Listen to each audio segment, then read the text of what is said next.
नमस्कार साथियों, fitter theory app के YouTube चैनल पर आप सभी का स्वागत है। साथियों, आज हम 5S मेथोडोलॉजी के बारे में बात करेंगे।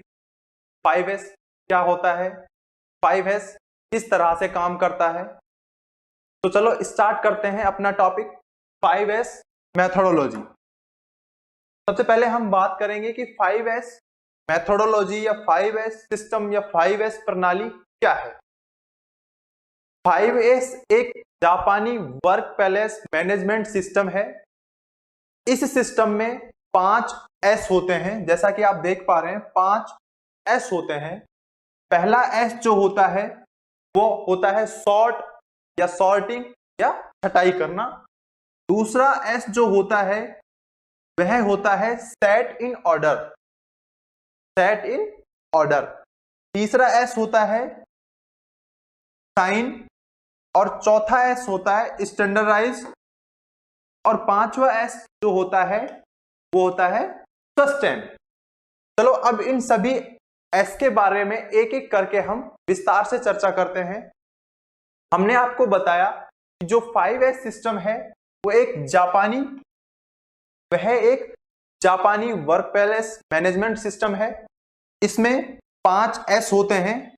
सबसे पहले S को हम बोलते हैं सॉर्टिंग, जिसे हम कहते हैं छांटना, और जापानी लैंग्वेज में उसे यह वर्ड बोला जाता है। दूसरा S जो आपका होता है सेट इन ऑर्डर यानी सुव्यवस्था, और ये जापानी लैंग्वेज में उसे ये वाला S बोला जाता है। तीसरा जो S होता है उसे हम बोलते हैं साइन, चमकाना, स्वच्छता या साफ सफाई करना, यह उसकी जापानी लैंग्वेज में उसे ये बोलते हैं। चौथा S जो आपका होता है वो होता है स्टैंडर्डाइज यानी मानकीकरण, मानकीकरण। और पांचवा S जो आपका होता है वह होता है सस्टेन यानी अनुशासन। अब हम इन पांचों S के बारे में एक एक करके विस्तार से चर्चा करेंगे। सबसे पहले हम फर्स्ट S की बात करते हैं, सॉर्टिंग। जब भी आप 5S सिस्टम में सॉर्टिंग करते हैं, फर्स्ट S का उपयोग करते हैं, तो उन्हें हम कैसे सॉर्ट करते हैं? उन्हें हम 4 चरणों में सॉर्ट करते हैं। पहला होता है नॉट नीडेड एट ऑल, वह सभी वस्तुएं, सामान जिनकी हमें आवश्यकता नहीं है, यानी अनावश्यक।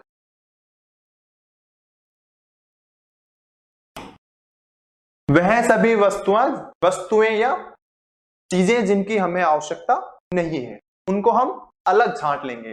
उसके बाद हम करते हैं नीडेड बट नॉट नाउ, जिनकी हमें आवश्यकता है लेकिन अभी नहीं। कुछ ऐसी वस्तुएं जिनकी हमें आवश्यकता है लेकिन अभी नहीं। तीसरा हम करते हैं नीडेड बट नॉट हियर। कौन सा? नीडेड बट नॉट हियर, आवश्यक है लेकिन यहां पर नहीं। चौथा हम करते हैं needed but not so much, उन वस्तु या धातु या चीजों की हमें आवश्यकता तो है लेकिन इतनी ज्यादा क्वांटिटी में नहीं है। इस तरह से हम उन सभी धातुओं को या वस्तुओं को, जो भी सामग्री आपकी होती है, उसको इस तरह से हम छांट लेते हैं, सॉर्ट कर लेते हैं, अलग अलग कर लेते हैं। उसके बाद जो अनावश्यक आपकी वस्तुएं होती है उन पर हम लगा देते हैं रेड टैग। ये एक बहुत बड़ा टॉपिक लोगों ने बना रखा है, इसको विशेष तरह से पढ़ाया जाता है। रेड टैग उन सभी वस्तुओं पर लगाया जाता है जिनकी हमें आवश्यकता नहीं होती। जो अनावश्यक वस्तुएं होती हैं उन पर हम लगा देते हैं रेड टैग, यानी 5S रेड टैग। ठीक है, ये आप 4 तरह से वस्तुओं को हम छांट लेते हैं। छांटने के बाद क्या फायदा होता है, यानी benefits of sorting, benefits of sorting. जब हम वस्तुओं को 4 भागों में बांट लेते हैं तो हमें जो फायदा होता है उसके बारे में हम चर्चा करेंगे। आवश्यक वस्तुओं का संग्रहण करने से, यानी हम अनावश्यक वस्तुओं को जब वहां से अलग कर देंगे तो जो वस्तुएं बचेंगी वो सभी आवश्यक बचेंगी, और उन आवश्यक वस्तुओं के संग्रहण से काम में आने वाली वस्तुएं जल्द से जल्द मिल जाती हैं। जब आप अनावश्यक वस्तुओं को आवश्यक वस्तुओं से अलग कर देंगे तो आपकी जो वस्तुओं को खोजने का समय है ना, वो बहुत कम लगेगा, क्योंकि जो भी सारी वस्तुएं रखी हुई हैं वो सभी आवश्यक हैं, उनमें से अनावश्यक वस्तुएं अलग हो चुकी हैं। दूसरी बात, अनावश्यक चीजों को दूर करने से कार्यस्थल स्वच्छ दिखता है। ये आप सभी समझदार हैं। आप अगर खुद से सोचेंगे कि जितनी भी अनावश्यक चीजें हैं उनको आप किसी वर्कशॉप या वर्क पैलेस से हटा देंगे तो आपका जो वर्क पैलेस या जो जगह है, जो स्थल है, वो साफ सुथरा दिखेगा, जिसकी वजह से काम करने का उत्साह बढ़ता है। जो साफ सुथरी और अच्छी जगह होती है वहां काम करने का मन करता है और वहां काम करने में उत्साह होता है। और जब सभी चीजें आप कोई भी काम करेंगे, आपका टाइम वेस्ट नहीं होगा तो काम तेजी से होगा। तीसरा, एक्स्ट्रा धातुओं का संग्रहण नहीं बढ़ता। जब आप सारी वस्तुओं को छांट कर अलग अलग रख लेंगे तो जो एक्स्ट्रा वस्तु है जिनकी आपको जरूरत नहीं होती वो अलग हो जाती हैं, जिस कारण से एक्स्ट्रा वस्तुओं का संग्रहण नहीं बनता और प्रोडक्टिविटी में सुधार आता है। कॉमन सी बात है, जब आपका काम स्मूथ चलेगा तो प्रोडक्टिविटी में सुधार आएगा ही आएगा। नेक्स्ट अब हम बात करेंगे सेकंड एस की। सेकंड एस की अब हम बात करेंगे जिसे हम कहते हैं सेट इन ऑर्डर।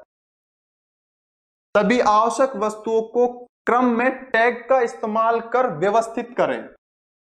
जो सभी आवश्यक वस्तुएं हैं, जो आपने अनावश्यक वस्तुओं को अलग करके आवश्यक जो वस्तुएं छांटी हैं उनको टैग का इस्तेमाल कर सुव्यवस्थित करें, जिससे आवश्यक वस्तुओं को ढूंढने का समय कम हो जाएगा और चुनने में आसानी रहेगी। जैसे उदाहरण के लिए मैंने आपको चित्र दर्शाया गया है। मान लीजिए एक कार्यस्थल पर बहुत सारे लोग हैं। सभी लोग अपने नाम का एक टैग लगा लेंगे और यहां से प्लायर लेने के बाद जिस भी व्यक्ति ने ये प्लायर लिया है वह अपने नाम का यहां टैग लगा देगा। तो जब दूसरे आदमी को इस प्लायर की जरूरत पड़ेगी तो उसको ये ढूंढने में भी आसानी रहेगी कि मुझे प्लायर किससे लेना है। समझ गए आप? यहां देखते ही उसको पता लग जाएगा प्लायर नहीं है। प्लायर नहीं है तो प्लायर है किसके पास, का नाम आपको यहां मिल जाएगा। इस तरह से जब आप टैग लगाकर चीजें करेंगे तो ढूंढने का समय तो आपका बचेगा ही, उसके साथ आपके जो कार्य स्थल पर जो अनुशासन है वो भी बना रहेगा और आपका कार्य अच्छे से चलेगा। सेट इन ऑर्डर के क्या क्या बेनिफिट्स होते हैं, क्या क्या फायदे होते हैं, उनके बारे में हम चर्चा कर लेते हैं। वस्तुओं को सुव्यवस्थित रखने से वस्तुओं की पहचान करने में बहुत ही कम समय लगता है। उपयोग में आने वाली सभी वस्तुएं आसानी से उठा सकते हैं। जो भी समय लगता है वस्तुओं को खोजने में वो नहीं लगेगा और उपयोग में आने वाली वस्तुएं आप आसानी से ढूंढ पाएंगे। कोई भी नया व्यक्ति, अधिकतर आपने देखा होगा कार्यस्थल पर जब नया कोई व्यक्ति आता है तो उसे टूल्स या कोई भी वस्तु अगर वो ढूंढेगा तो उसे नहीं मिलेगी। वह भी वस्तुओं को आसानी से पहचान कर प्राप्त कर सकता है। जब आप इस तरह से व्यवस्थित रखेंगे तो कोई भी नया व्यक्ति टैग पर देखकर आसानी से उस वस्तु को पहचान लेगा, चाहे वह उस वस्तु के बारे में जानकारी रखता हो या ना रखता हो। क्योंकि आपने टैग लगा रखा है तो मान लीजिए किसी व्यक्ति को नहीं पता कि प्लायर कैसा होता है, तो वो टैग देखकर पहचान जाएगा कि प्लायर यह है। ठीक है, तो ये इसके फायदे होते हैं। नेक्स्ट अब हम बात करेंगे वस्तुओं के क्रम के कारण कौन सी वस्तु कहां पर है, यह है हम आसानी से जान लेते हैं। ये सब चीजें मैंने आपको बता दी। नेक्स्ट अब हम बात करेंगे तीसरा जो एस आपका है उसकी, जिसे साइन या क्लीन या सफाई या स्वच्छता या चमकाना हम कहते हैं। अपने कार्यस्थल को पूरी तरह साफ करें। निरीक्षण के रूप में सफाई का प्रयोग करें। सफाई जो है वो अपने कार्यस्थल पर बहुत जरूरी है और आप सफाई करते समय सिर्फ सफाई ही ना करें, सफाई को निरीक्षण के रूप में करें। अगर आप सफाई को निरीक्षण के रूप में करेंगे तो सफाई का एक इंडस्ट्री में बहुत बड़ा योगदान होता है। चलो क्या क्या फायदे होते हैं सफाई निरीक्षण के रूप में करने से वो मैं आपको बता देता हूं। स्वच्छता के कार्यस्थल की योग्य साफ सफाई रख रखाव होने से किसी भी बाहरी व्यक्ति या विजिटर को अपने संस्था या कंपनी के प्रति एक योग्य आकर्षण रहता है। अगर आपके वर्क प्लेस पे साफ सफाई है, स्वच्छता है, तो विजिटर या बाहरी कोई व्यक्ति आएगा तो वह आपके और आपके कंपनी के प्रति आकर्षित होगा। दूसरी बात, उपकरण या मशीन की समय समय पर सफाई और मेंटेनेंस करने से यह काफी लंबे समय तक चलती हैं।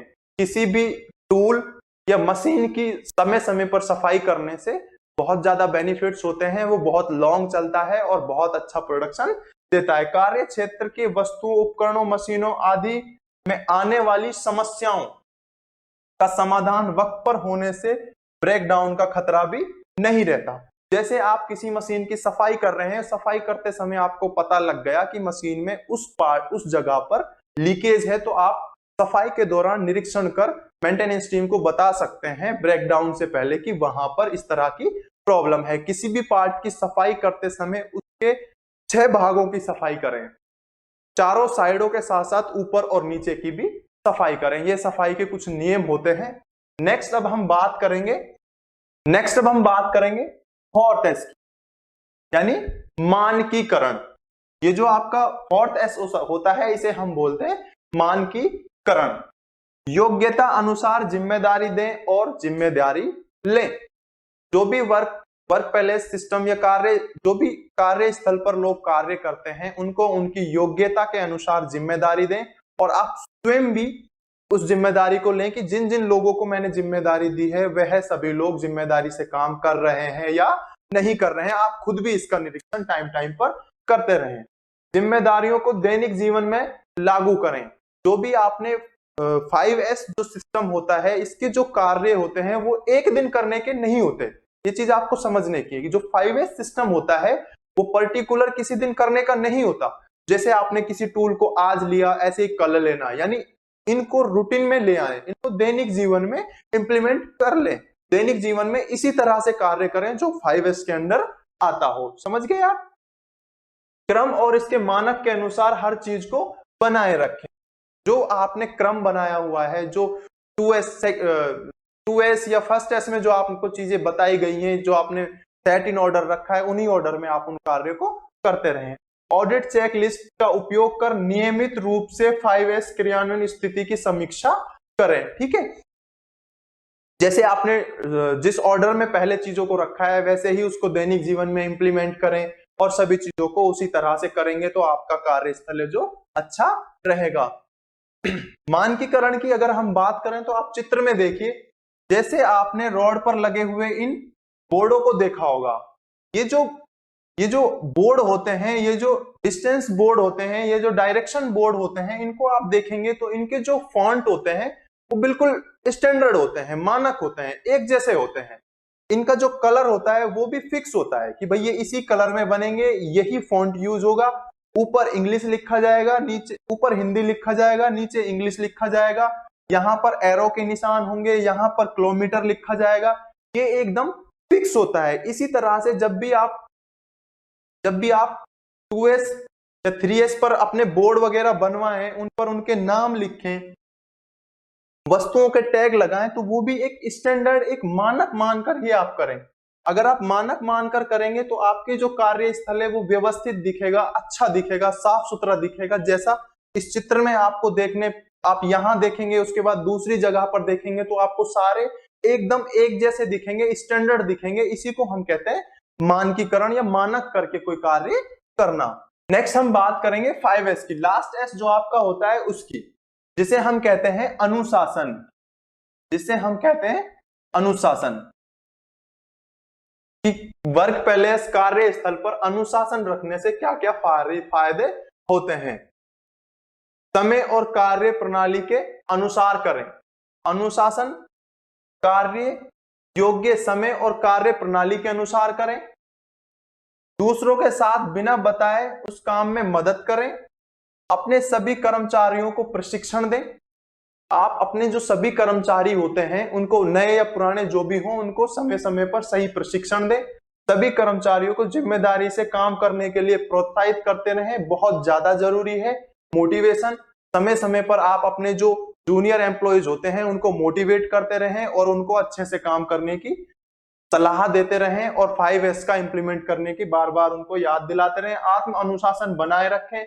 अगर आप खुद अनुशासन में नहीं रहेंगे तो डेफिनेटली जो आपके जूनियर्स जो होंगे, जो आपके अंडर काम करते होंगे, वह भी अनुशासन का पालन नहीं करेंगे। नियमित ऑडिट करें, नियमित लोगों पर नजर रखें, कार्य का ध्यान रखें, प्रक्रिया का पालन करें, उसे समय पर सुधार के लिए खुला रखें। अगर कोई आदमी गलती कर रहा है तो उसे डांटे नहीं, उसे समझाएं।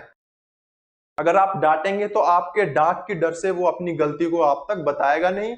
तो इसीलिए उसे समझाएं और उसे सुधार करने के लिए बोलें। खुद को प्रशिक्षित और अनुशासित रखें। अगर आप खुद को प्रशिक्षित और अनुशासित नहीं रखेंगे तो आप जो अपने जूनियर जो होते हैं ना उनको कुछ बता पाएंगे और ना उनसे कुछ अच्छा काम करवा पाएंगे। अगर आपसे कोई चीज नहीं आती है तो आप उसको खुद सीखें और फिर उसमें इंप्लीमेंट करें। नेक्स्ट हम बात करेंगे बेनिफिट्स ऑफ सस्टेन, कि अनुशासन में रहने के क्या क्या फायदे होते हैं।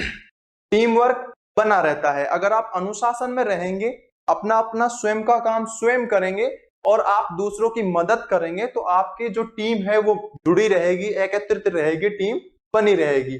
कम्युनिकेशन सिस्टम भी अच्छा रहेगा, आप सभी से हंस घुल मिलकर फैमिली की इन्वायरमेंट की तरह काम कर पाएंगे। अगर आप फैमिली इन्वायरमेंट की तरह घुल मिलकर काम करेंगे तो सभी कार्य समय पर और बेहतर क्वालिटी के होंगे। ठीक है, बेहतर क्वालिटी के सभी व्यक्ति कर्मचारी अपनी अपनी ऑडिट होने से जरूर बातों को ध्यान में लाया जाता है। सभी व्यक्ति जब एक दूसरे के साथ घुल मिलकर काम करते हैं तो दूसरों से जो चीजें मिस हो जाती हैं वो एक दूसरों के साथ शेयर कर अपनी गलतियों को सुधार लेते हैं। किसी भी चीज को नजरअंदाज नहीं किया जा सकता। जब आप सब घुल मिलकर रहेंगे, आपसे बाई चांस कोई चीज बाई मिस्टेक छूट रही है तो आपको दूसरा आपकी वो गलतियां बता देगा और कोई भी चीज नजरअंदाज नहीं होगी। हर व्यक्ति खुद को प्रशिक्षित और अनुशासित रखने में कार्य स्थल और अपने काम में सुधार और तेजी आती है। अगर आपके जो कार्यस्थल पर लोग हैं उन्हें आप समय समय पर उचित जानकारियां और अनुशासन बनाए रखने के लिए कहेंगे तो वह प्रशिक्षित रहेंगे, सुरक्षित रहेंगे और कार्यस्थल पर अच्छा काम करके देंगे। ठीक है, नेक्स्ट हम बात करेंगे कि बेनिफिट्स ऑफ 5S। 5S को, इन सभी 5S को जब हम इंप्लीमेंट करते हैं तो उनके हमें क्या क्या फायदे मिलते हैं। सबसे पहले 5S कार्यस्थल की गुणवत्ता बढ़ती है। जब 5S को आप इंप्लीमेंट करते हैं तो आपके जो वर्क सिस्टम कार्यस्थल जो होता है उसकी गुणवत्ता बढ़ती है।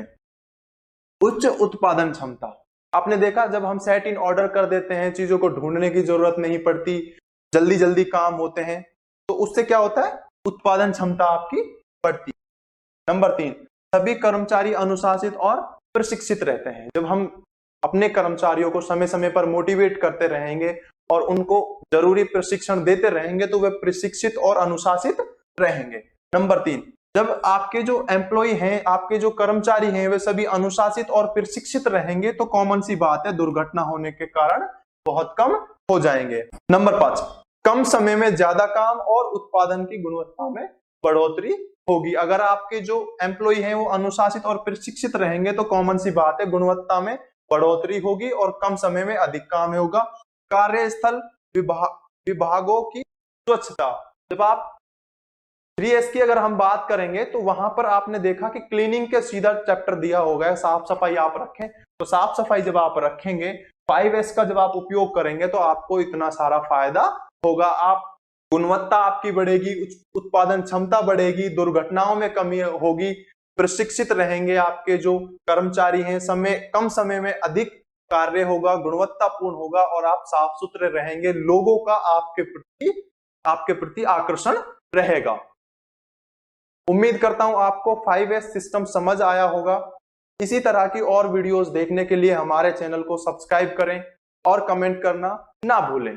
धन्यवाद।